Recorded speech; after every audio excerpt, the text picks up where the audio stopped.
Allah bilir sən əziyyət çəkirsən. Amma bilirsiniz nə eləmək istəyir? İstəyir mələklərə göstərsin. Baxın, bəndəmə əziyyət verirəm. Razı halda gəlib mənim qapıma. Baxın görün nə yaratmışam. Mələklərə səni göstərmək üçün sənin əziyyətini görür. Sadəcə istəyirsən əziyyətlər müqabilində şikayət edib yox, razılıq halı ilə Allahın qapısına gedəsən. Desin, Allah şükür, hər şeydən razıyam, amma borcum var. Məsləhət bilsən, mənim üçün yetir borcumu ödəyim. Məsləhət bilmirsənsə borclu qalaram, yenə də təlaş eləyərəm. Bax, belə halla insan gedir Allahın qapısına.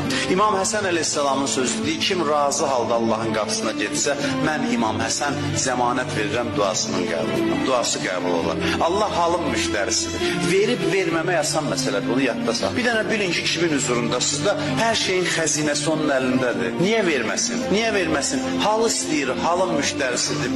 Halı yaratmaq üçün məhrum eləyir səni. Məhrum eləyir ki, nəhayət ki, sən bu halı yaradıb özün xoşbəxt olasan. Sənin əsirgəmək üçün yaratmayıb ki, onsuz yeri göyü sənin ixtiyarında qoyur.